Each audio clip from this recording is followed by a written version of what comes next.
Bienvenue à cette dévotion matinale. Alors que nous plongeons dans la richesse de la parole de Dieu, nous vous invitons à considérer de soutenir cette émission. Votre générosité est essentielle pour nous aider à développer différentes ressources de formation pour apprendre et grandir comme disciples de Jésus. Merci d'être une bénédiction pour ce ministère. Que Dieu vous garde. Matin tout le monde, bienvenue à cette nouvelle dévotion matinale avec Pat et Julie. Bien le bonjour, et dans notre série de dévotions sur 1 Thessaloniciens, nous sommes rendus au chapitre 2 et à partir du verset 13. Julie. Eh bien, étant donné que le verset 13 commence avec un « c'est pourquoi » et qu'on se souvient que lorsque ça commence par un « c'est pourquoi », c'est une bonne idée de se rappeler du contexte. Oui, il faut trouver pourquoi, il y a un c'est pourquoi.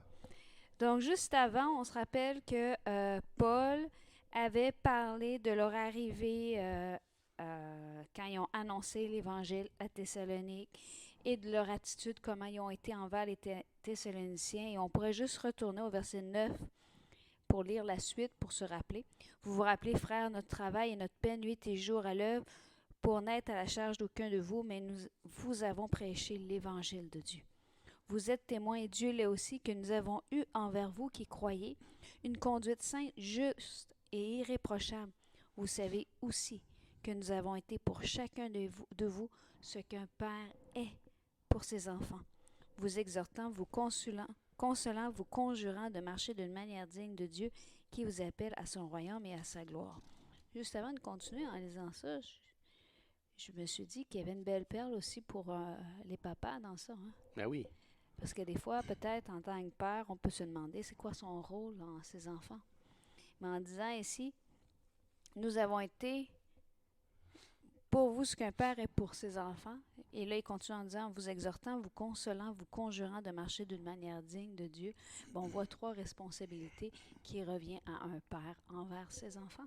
Et ça rejoint beaucoup, hein, Julie, ce qu'on a vu dans le livre des Proverbes, là, quand on lit, surtout au début du livre, mon fils, hein, puis les recommandations que le père donne à son fils de marcher justement d'une manière digne de Dieu, dans la crainte de l'Éternel. Tout à fait, avec sagesse et crainte de l'Éternel, comme on l'a dit à de nombreuses reprises en lisant le livre des Proverbes. Donc, ensuite, verset 13, où est-ce que nous sommes rendus? Tu veux lire ou... Oh, je vais te laisser faire.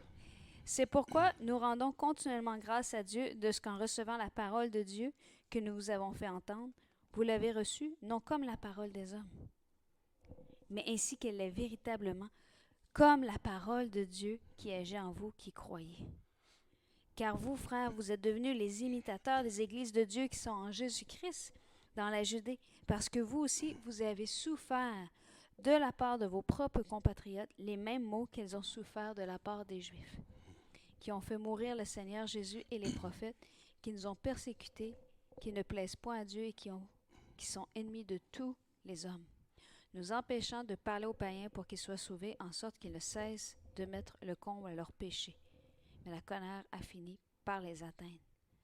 Pour nous, frères, je pense qu'on peut arrêter là. Donc ici, premièrement, c'est un passage qui nous rappelle que nous avons un impact. Oui. Premièrement, on est des lettres lues par tous les hommes. Donc, notre comportement, notre vie, nos décisions, nos choix, la manière qu'on entrevoit la vie, tout ça, hein, eh bien, on agit devant Dieu et devant les hommes. Hein, pas seulement, moi, c'est pas juste devant Dieu, on entend ça parfois, moi, je me tiens devant Dieu seulement. Non, tu ne tiens pas devant Dieu seulement. Tu tiens devant Dieu et devant les hommes. Et devant les anges. Et devant les anges. Paul va dire ailleurs, dans 1 Corinthiens, il va dire que il veut être ni en scandale, ni aux Grecs, ni aux Juifs, ni à l'Église de Dieu. On a tous ces spectateurs qui nous regardent aller, et puis incluant, comme tu dis, les anges. Alors, c'est pas vrai qu'on est juste devant Dieu, là. Et ici, le verset 13 est très intéressant. Patrice, je pense que tu vas sûrement parler d'un autre groupe de personnes avec ce verset-là, parce que ça dit des Thessaloniciens qui ont reçu la parole de Dieu, que nous vous avons fait entendre. Donc, il a fallu que Paul, Sylvain et Timothée leur partagent la parole de Dieu. Ils l'ont reçu non comme la parole des hommes. Donc, ils n'ont pas reçu seulement le discours de Paul, de Sylvain et de Timothée comme étant leur parole, puisqu'ils parlaient de la parole de Dieu. Il dit, mais vous l'avez véritablement reçue telle qu'elle est, comme la parole de Dieu qui agit en vous qui croyez. Et là, ici, on a une belle perle. Quand la Bible parle, Dieu parle. Et quand Dieu parle, quand la parole de Dieu parle, elle agit. Elle agit particulièrement en qui? En ceux qui ont placé leur confiance en Jésus-Christ. Ouais. Et elle agit dans ceux qui ne sont pas rebelles à la vérité et qui saisissent la vérité, mélangent la foi à la vérité et croient.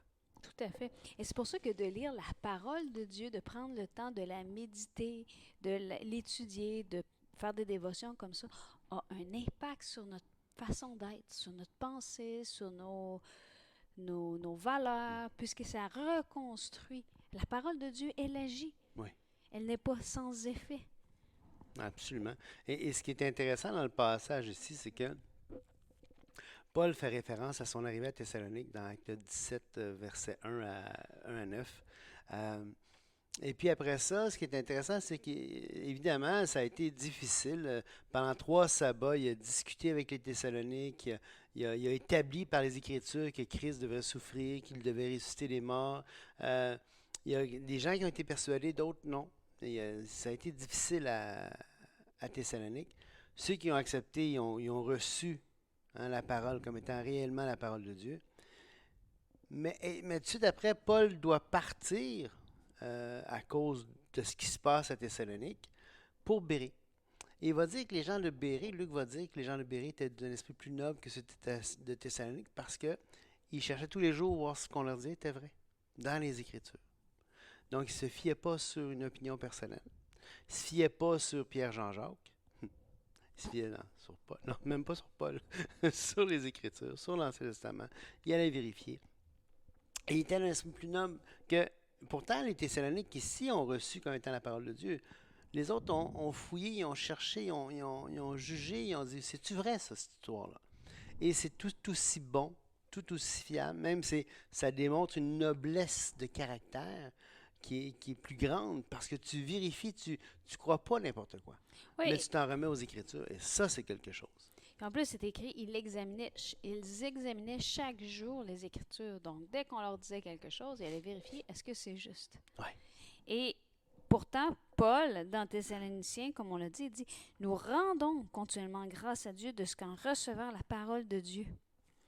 Il a rendu quand même grâce à Dieu de la façon dont les Thessaloniciens ont reçu la parole de Dieu. Mais ils ont été plus longs à convaincre.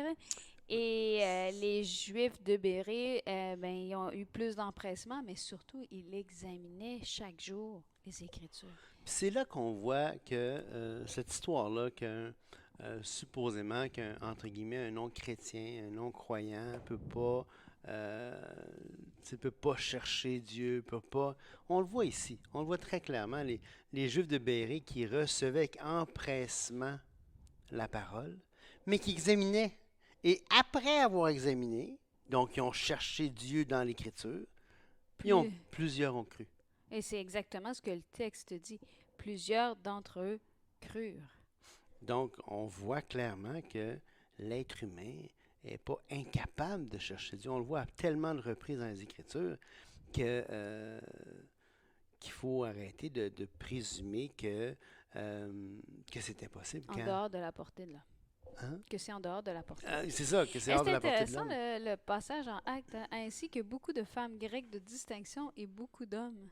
C'est intéressant de voir qu'il y a le statut des gens qui ont reçu la parole de Dieu. C'était des gens éduqués qui allaient vérifier, des gens qui avaient un certain statut.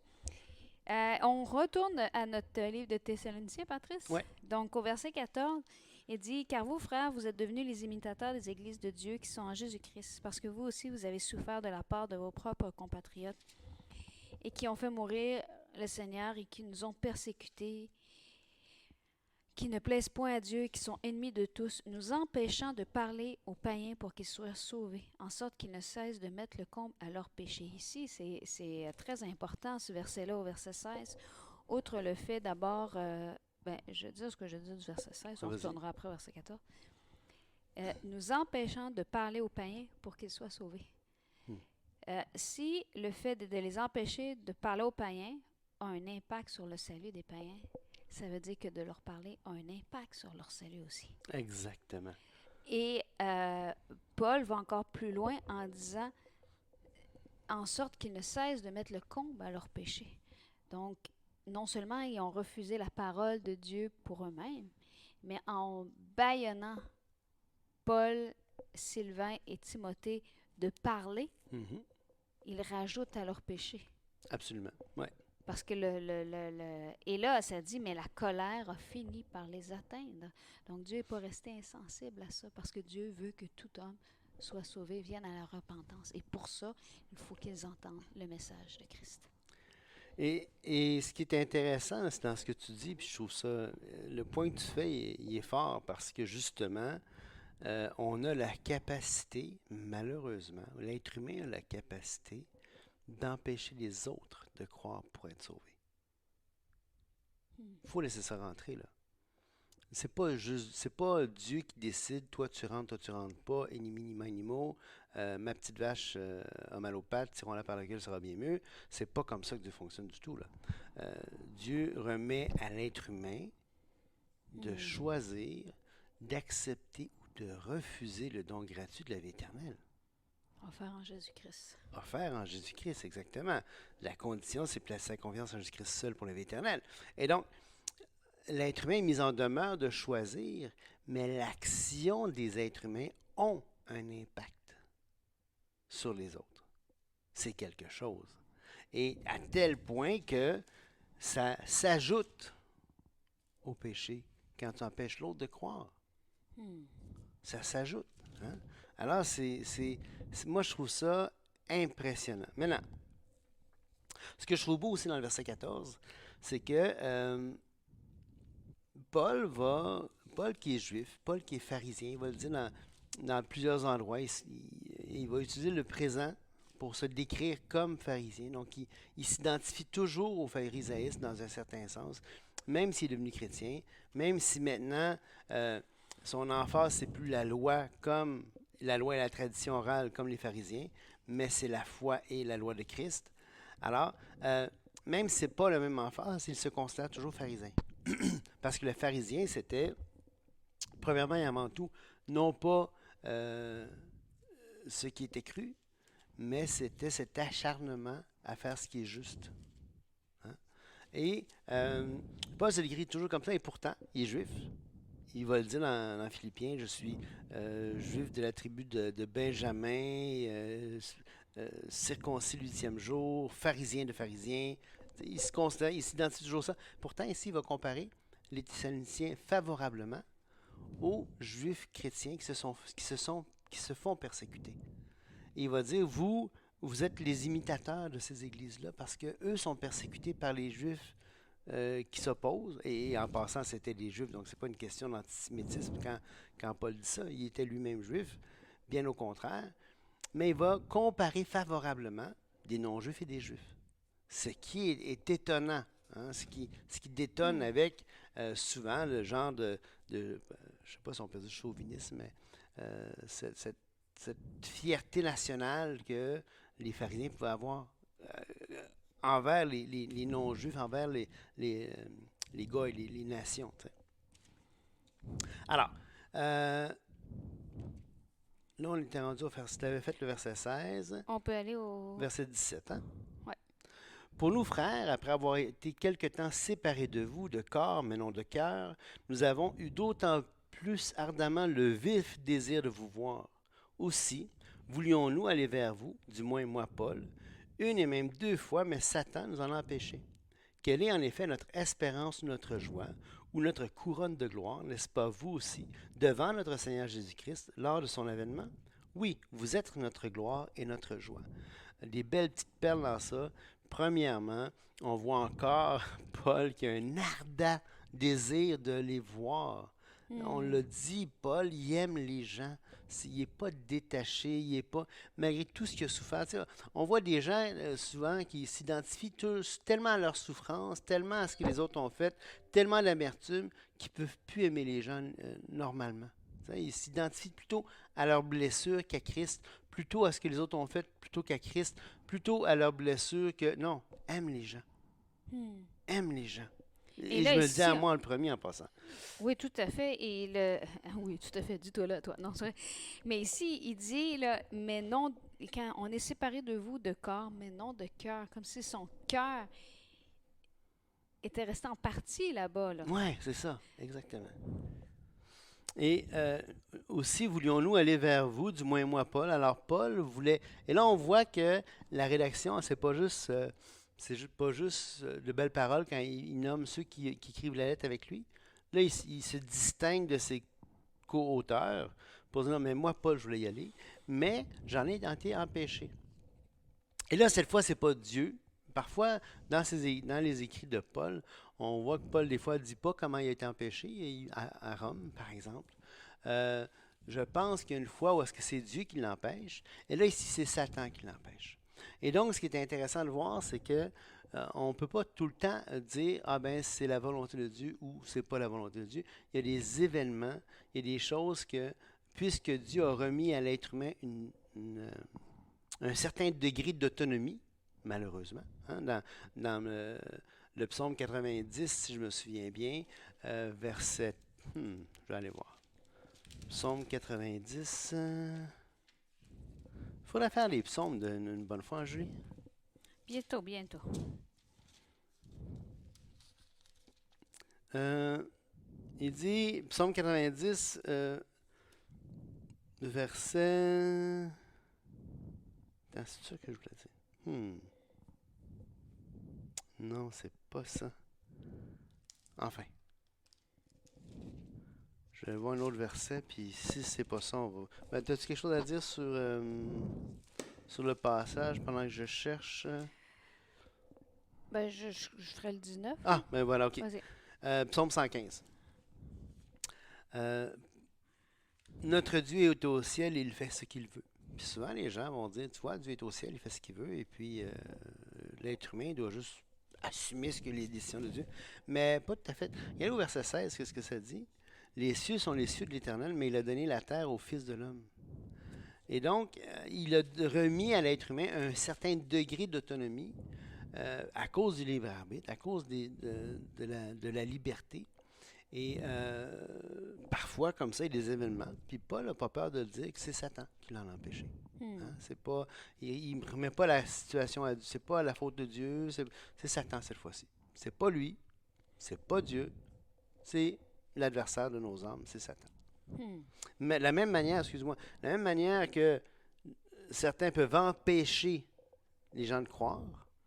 Oui, c'est un peu la même chose que le lien avec ce qu'on vient de dire, là. Nous empêchant de parler aux païens pour qu'ils soient sauvés, en sorte qu'ils ne cessent de mettre le comble à leur péché. Oui. Alors, là, les hommes empêchent. Ici, c'est Satan qui empêche. Hmm. Les adversaires sont là. Au verset 19, quelle est en effet notre espérance ou notre joie ou notre couronne de gloire? Et là, c'est intéressant parce que, tu sais, si on ôte la suite du verset, là, si je te pose la question, quelle est ton espérance, ta joie ou ta couronne de gloire? Oui. Mais lui, il va dire ici, n'est-ce pas aussi vous, devant notre Seigneur Jésus lors de son avènement? Oui, vous êtes notre gloire et notre joie. Hey, ça veut dire que Paul se vante de ça, là. Oui, et c'est pas n'importe quoi de dire à quelqu'un, t'es ma gloire. Ah, imagine-toi. T'es ma gloire. Mais regardez bien ça, comment c'est fantastique.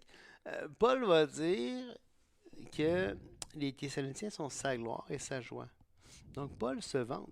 Quand Paul va dire dans 1 Corinthiens 4 qu'il est ouvrier avec Dieu, hein, le mot c'est synergos, hein, synergie. Euh, Paul travaille en synergie avec Dieu. Sa part, il la reconnaît, il reconnaît la part de Dieu qui est d'autant plus grande. C'est Dieu.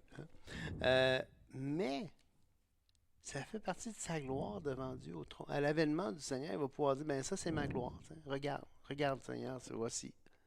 Fantastique. Hmm. C'est fort. Ouais, Là. ça me fait penser au passage qui dit euh, Dieu n'est pas injuste pour oublier le fruit de votre travail. Exactement. Et si on regarde d'ailleurs dans 1 Corinthiens 3,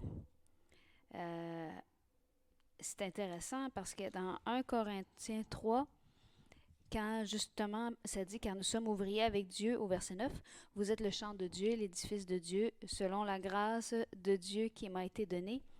J'ai posé le fondement comme un sage architecte et un autre bâti dessus, mais que chacun prenne garde à la manière dont il bâtit dessus. Car personne ne peut poser un autre fondement que celui qui a été posé, savoir Jésus-Christ. Donc là, il est en train vraiment de dire qu'on bâtit les uns sur les uns avec les autres, mais toujours en gardant le fondement Jésus-Christ, la croix, le salut par Jésus-Christ, seul pour la vie éternelle.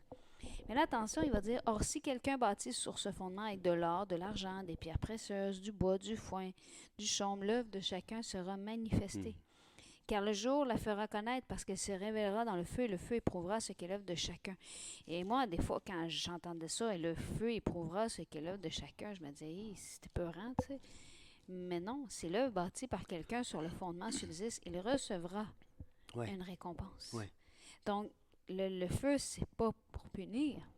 C'est pour récompenser. Oui, et pour récompenser, éprouver un peu le feu au creuset qui purifiait l'or. Tout à fait. Et vous êtes notre gloire et notre joie.